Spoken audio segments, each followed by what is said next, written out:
1 கொரிந்தியர் 10வது அதிகாரம்.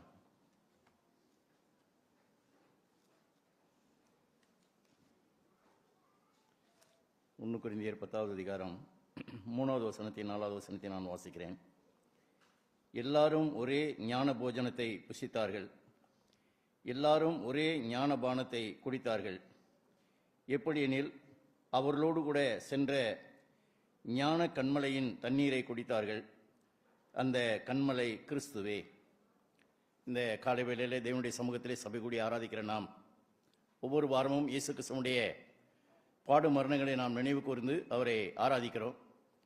மேஜையின் மேல் இருக்கிற இந்த கர்த்தருடைய பந்தி தேவன் நமக்கு ஆசீர்வதித்து கொடுத்த ஒரு தெய்வீக நியமம். இப்பொழுது நாம் வாசித்த இந்த வேத பகுதியிலும் கூட பழைய ஏற்பாட்டு காலத்தில் இஸ்ரவேல் மக்கள் தங்களுடைய வனாந்திர வாழ்க்கையில அவர்கள் ஞான போஜனத்தையும் ஞான பானத்தையும் குடித்தார்கள் என்று தேவனுடைய வசனத்திலே வாசிக்கிறோம். அதோடு மாத்திரமல்ல, அவர்களோடு கூட சென்ற ஞான கண்மலை என்று தேவனுடைய வசனத்திலே வாசிக்கிறோம். ஞான போஜனம், ஞான பானம், ஞான கண்மலை என்று வாசிக்கிறோம். அந்த கண்மலை யார் என்று கேட்டால் அங்கே கிறிஸ்து என்று நாம் தேவனுடைய வசனத்திலே படிக்கிறோம். எனவே இன்றைக்கும் கூட அந்த ஞான கண்மலையாகிய கிறிஸ்து நமக்காக என்ன செய்தார் என்பதைத்தான் இந்த மேஜை நமக்கு நினைவுபடுத்தக்கூடியதாக இருக்கிறது.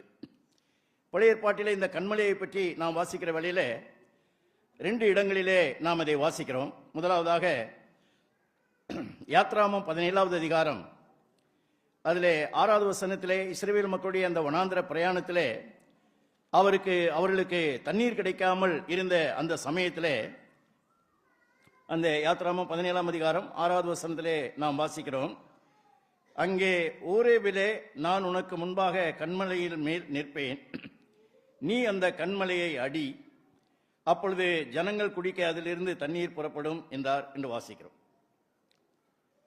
இங்கே இஸ்ரவேல் மக்களுடைய தாகத்தை தீர்ப்பதற்காக ஒரு கண்மலையை அடி என்று சொல்லி தேவன் சொல்லுகிறார். ஆகையினாலே அந்த கண்மலையை அடித்தார்கள், அதிலிருந்து அவர்களுக்கு தண்ணீர் வந்தது என்று தேவனுடைய வசனத்திலே வாசிக்கிறோம். அதே போல ஞான கண்மலையாகிய கிறிஸ்து என்ன செய்தார் என்று கேட்டால் அடிக்கப்பட்டார். அதனாலே நம்முடைய ஆத்ம தாகம் தீர்க்கப்பட்டிருக்கிறது என்கிற சத்தியத்தை இந்த மேஜை நமக்கு நினைவுபடுத்தக்கூடியதாக இருக்கிறது. நாம் சுவிசேஷங்களிலே வாசிக்கிற வேளையிலே இயேசு கிறிஸ்துவுடைய சிரசிலே அடித்தார்கள், அவருடைய கன்னத்திலே அடித்தார்கள், அவருடைய கைகளிலும் கால்களிலும் அந்த மாதிரியாக ஆணிகள் எல்லாம் அங்கே அடிக்கப்பட்டது என்று தேவனுடைய வசனத்திலே வாசிக்கிறோம். நாம் ஏசாயா 53வது அதிகாரத்திலே இயேசு கிறிஸ்துவுடைய அந்த பாடு மரணங்களை பற்றி சொல்லுகிற வேளையில அந்த ஏசாயா 53வது அதிகாரம் 4வது வசனத்திலும் 5வது வசனத்திலும் மெய்யாகவே அவர் நம்முடைய பாடுகளை ஏற்றுக்கொண்டு நம்முடைய துக்கங்களை சுமந்தார், நாமோ அவர் தேவனால் அடிபட்டு வாதிக்கப்பட்டு சிறுமைப்பட்டவர் என்று எண்ணினோம், நம்முடைய மீறுதல் நிமித்தம் அவர் காயப்பட்டு நம்முடைய அக்கிரமங்கள் நிமித்தம் அவர் நொறுக்கப்பட்டார், நமக்கு சமாதானத்தை உண்டு பண்ணும் ஆக்கினை அவர் மேல் வந்தது என்று வாசிக்கிறோம். இங்கே கிறிஸ்து எதற்காக அடிக்கப்பட்டார்? நம்முடைய பாவம், அக்கிரமம், மீறுதல் நிமித்தமாக. அங்கே கண்மலை அடிக்கப்பட்டது அவர்களுக்கு தாகம் தீர்ப்பதற்காக. அதே போல இங்கே ஆண்டவராக இயேசு கிறிஸ்து நாம் அடிக்கப்பட வேண்டிய இடத்துல நம்முடைய ஆத்ம மீட்புக்காக, நம்முடைய ஆத்ம தாகத்திற்காக அவர் என்ன செய்தார்? அடிக்கப்பட்டார்.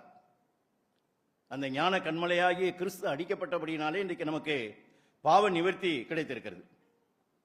நாம் ஒரு பாட்டு கூட பாடுவோம். அந்த 111வது பாட்டில பிளவுண்ட மலையே எனக்கு புகலிடம் தாரும் என்று பக்தன் பாடுகிறார்.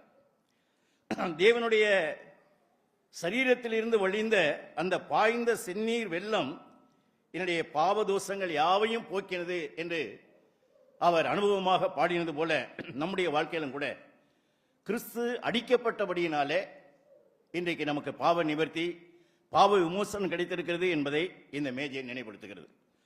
எனவே பழைய ஏற்பாட்டிலே இஸ்ரவேல் மக்களுக்கு அந்த மன்னா ஞான போஜனமாக இருந்தது. அதே போல மேஜையில் இருக்கிற கர்த்தருடைய பந்தி கிறிஸ்துவனுடைய சரீரம் நமக்காக அடிக்கப்பட்டது, பிக்கப்பட்டது.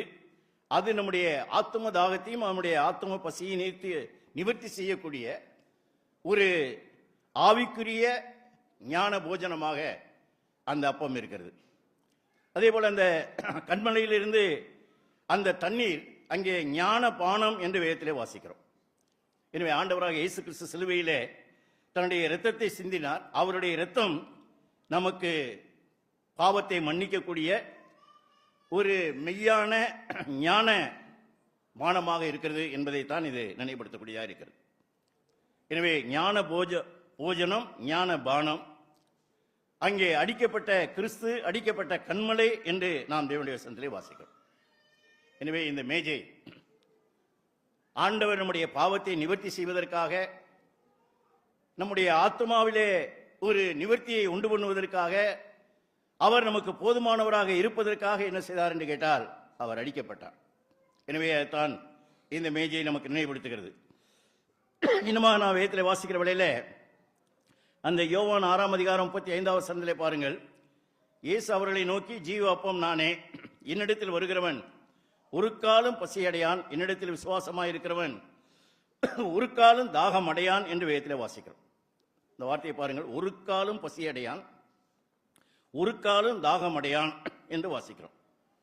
அப்படி என்று சொன்னால் நமக்கு சரீர பிரகாரமாக பசி எடுக்காது, தாகம் எடுக்காது என்கிற அர்த்தத்தில் அல்ல. நம்முடைய ஆவிக்குரிய பிரகாரமான நிலைமையில ஆண்டவர் நம்முடைய ஆத்தும தாகத்தையும் ஆத்தும பசியையும் நிவர்த்தி செய்திருக்கிறார். அப்படி என்று சொன்னால் கிறிஸ்து போதுமானவர். ஆண்டவரை விசுவாசத்தை ஏற்றுக்கொண்ட தேவனுடைய பிள்ளைகள் நாம் வேற எங்கேயும் போறதில்லை, வேற எதையும் செய்கிறதில்லை. காரணம் என்னவென்று கேட்டால் அவர் நமக்கு போதுமானவராக இருக்கிறார்.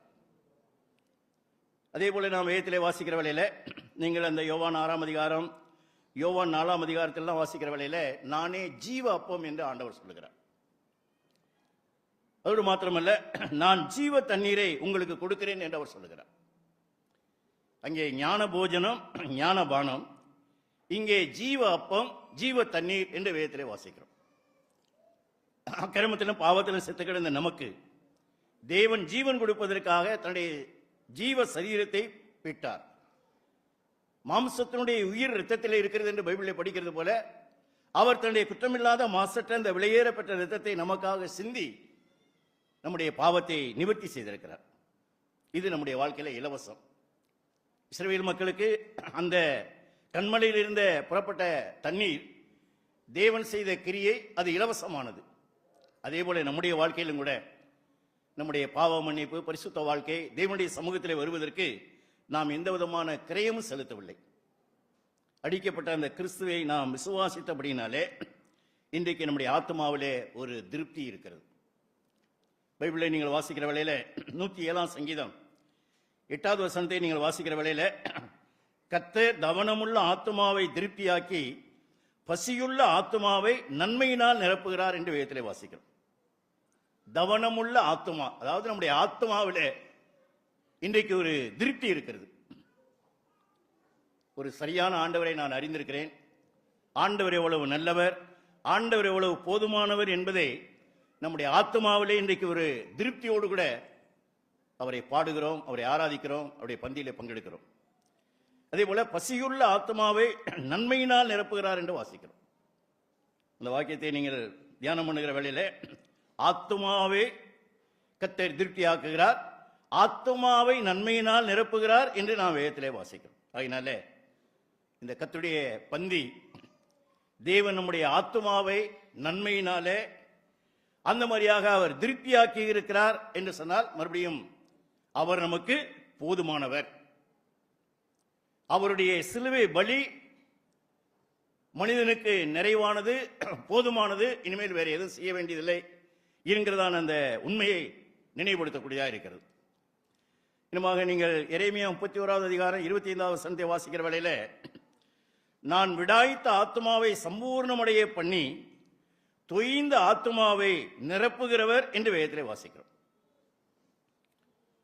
விடாய்த்து போன ஆத்மாவை, பாவத்தினாலே சீரழிந்த ஒரு விடாய்த்த நிலைமையிலே, தாகம் தீர்க்கப்படாத நிலைமையில் இருந்த நம்மை அவருடைய சிலுவை மரணம் சம்பூர்ணமடைய பண்ணி தொய்ந்த எல்லா ஆத்மாவையும் அவர் என்ன செய்திருக்கிறார்? நிரப்பி இருக்கிறார். பாவத்தினாலே விடாய்த்து போயிருந்த, தொய்ந்து போயிருந்த நம்முடைய வாழ்க்கை இன்றைக்கு சம்பூர்ணம் அடைந்திருக்கிறது, திருப்தியாக்கப்பட்டிருக்கிறது, நன்மையினாலே நிரப்பப்பட்டிருக்கிறது. அதற்கு காரணம் அவருடைய சிலுவை மரணம். அதனால்தான் நான் சொல்லுகிறோம், என் ஆத்துமாவே கர்த்தரை ஸ்தோத்திரி. அவர் நம்முடைய ஆத்துமாவிலே செய்த பாவத்திற்காக, ஆத்துமாவுடைய பாவ நிவர்த்திக்காக தன்னுடைய இரத்தத்தை சிந்தி தன்னுடைய ஜீவனை கொடுத்து இன்றைக்கு நம்முடைய ஆத்மாவை திருப்தியாக்கி நன்மையினாலே நிரப்பி அந்த மாதிரியாக விடாய்த்து போன தொய்ந்து போன ஆத்மாவை அவர் என்ன செய்திருக்கிறார் என்று கேட்டால் சம்பூர்ணமுடைய பண்ணியிருக்கிறார். அதைத்தான் மேஜை நமக்கு நினைவுபடுத்தக்கூடியதாக இருக்கிறது. எனவே ஞான கண்மலை கிறிஸ்து அவர் அடிக்கப்பட்டார் என்று வாசிக்கிறோம். அடுத்து இன்னொரு இடத்துல நான் வேதத்தில் படிக்கிறோம். என்னாகம புஸ்தகம் 20வது அதிகாரம் 8வது வசனத்திலே இவ்விதமாக எழுதப்பட்டிருக்கிறது பாருங்கள். என்னாகம புஸ்தகம் அதிலே 20வது அதிகாரம், என்னாகமம் 20வது அதிகாரம் 8வது வசனத்திலே இவ்விதமாக எழுதப்பட்டிருக்கிறது. நீ கோலை எடுத்துக்கொண்டு நீயும் உன் சகோதரனாகிய ஆரோனும் சபையை கூடிவர செய்து அவர்கள் கண்களுக்கு முன்பே அந்த கண்மலையை பார்த்து பேசுங்கள், அப்பொழுது அது தன்னிடத்துள்ள தண்ணீரை கொடுக்கும் என்று வாசிக்கிறார். அங்கே கண்மலையை அடிக்க வேண்டும் என்று சொல்கிறார். இங்கே கண்மலையை பார்த்து பேசுங்கள் என்று சொல்கிறார். அங்கே அடித்தார்கள், தண்ணீர் வந்தது. இங்கே கண்மலையை பார்த்து பேசுங்கள், அங்கே தண்ணீர் வரும் என்று சொல்கிறதை வாசிக்கிறோம். ஞான கண்மலை கிறிஸ்து. அந்த ஞான கண்மலையாகிய கிறிஸ்து அடிக்கப்பட்டதோடு மாத்திரமல்ல, அவர் மரித்து அடக்கம் செய்யப்பட்டு 3வது நாள் உயிரோடு கூட இருந்து அவர் இன்றைக்கு என்ன செய்திருக்கிறார் என்று கேட்டால் பரலோகத்திலே நமக்காக பிரவேசித்திருக்கிறார். அடிக்கப்பட்டார், அவருடைய மரணத்தை நினைவுபடுத்துகிறது. இங்கே பேசுங்கள் என்று சொல்லுகிறது. அந்த ஞான கண்மலை அவர் உயிரோடு கூட இருக்கிறார். அவர் இன்றைக்கு நமக்காக என்ன செய்கிறார் என்று கேட்டால் பரலோகத்திலே பிதாவினுடைய வலது பாரிசத்திலே பரிந்து பேசக்கூடியவராக இருக்கிறார் என்று படிக்கிறோம். நீங்கள் இதை எபிரேயர் நிருபம் 7ஆம் அதிகாரம் 26, 27 வசனத்திலையும் 1 யோவான் 2வது அதிகாரம் 1வது வசனத்திலே வாசிக்கிற வேளையிலே உயிர்த்தெழுந்த கிறிஸ்துவானவர் நமக்காக பரலோகத்தில் என்ன செய்கிறார் என்று கேட்டால் வேண்டுதல் செய்யக்கூடியவராக இருக்கிறார் என்று அந்த வேத வாக்கியங்கள் சொல்லுகிறது. ஆகையினாலே ஞான கண்மலை அடிக்கப்பட்டதோடு மாத்திரமல்ல, ஞான கண்மலையாகிய கிறிஸ்து இன்றைக்கு அவர் என்ன செய்திருக்கிறார் என்று கேட்டால் அங்கே உயிரோடு கூட இருக்கிறார். எனவே இந்த தேவனுடைய மேஜை எதற்காக அடிக்கப்பட்டார்? நம்முடைய பாவத்துக்காக, நம்முடைய சாபத்துக்காக அவர் அடிக்கப்பட்டார், நுறுக்கப்பட்டார். அவருடைய சரீரம் நமக்காக பிக்கப்பட்டது. அவருடைய சரீரத்திலிருந்து வழிந்த அந்த இரத்தம் இன்றைக்கு நம்முடைய பாவத்தை நிவர்த்தி செய்திருக்கிறது என்கிற அந்த மாறாத உண்மையை இந்த பந்தி நினைவுபடுத்துகிறது. அடிக்கப்பட்டதோடு மாத்திரமல்ல, அந்த ஞான கண்மலையின் இடத்திலே பேசுங்கள் என்று சொல்கிற வேளையிலே ஆண்டவர் உயிரோடு கூட இருக்கிறார், ஜீவிக்கிறார். ஒரு மரித்து போன தெய்வத்தை அல்ல, ஒரு ஜீவனுள்ள தேவனை நாம் ஆராதிக்கிறோம் என்கிற சத்தியத்தையும் இந்த தேவனுடைய மேஜை நமக்கு நினைவுபடுத்தக்கூடியதாக இருக்கிறது. அதோடு மாத்திரமல்ல, இந்த கண்மலையை பார்த்து பேசு, இந்த கண்மலையை அடியுங்கள் என்று சொன்னது யார் என்று கேட்டால் அது மோசையினுடைய ஏற்பாடோ அல்லது ஆரோன் சொன்னதோ அல்ல, தேவன் தான் சொன்னார். கண்மலையை பார்த்து பேசுங்கள், கண்மலையை அடியுங்கள் என்று அவர் சொன்னார். நாம் வாரந்தோறும் இந்த கர்த்தருடைய பந்தியை ஆசரிக்கிறோம். இது பேதுரு, யோவான், அப்போஸ்தலர்கள் சொன்னதுனாலயா அல்லது பிரதரன் சபையை உருவாக்கினவர்கள் சொன்னதுனாலயா? அல்ல. இது தேவனுடைய ஏற்பாடு, இது தேவனுடைய தீர்மானம். என்னை நினைவு கூறும்படி இதை செய்யுங்கள் என்று அவர் சொன்னார். ஆகையினாலே கண்மலையை பார்த்து பேசு, கண்மலையை அடி என்று சொன்னது அது தெய்வத்துடைய திட்டம், தெய்வத்துடைய ஏற்பாடு. தெய்வம் சொன்னார், அதை அவர்கள் செய்தார்கள்.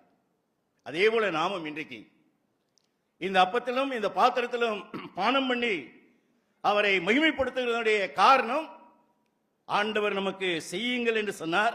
இந்த தேவனுடைய பந்தி ஆண்டவர் ஏற்படுத்தினது.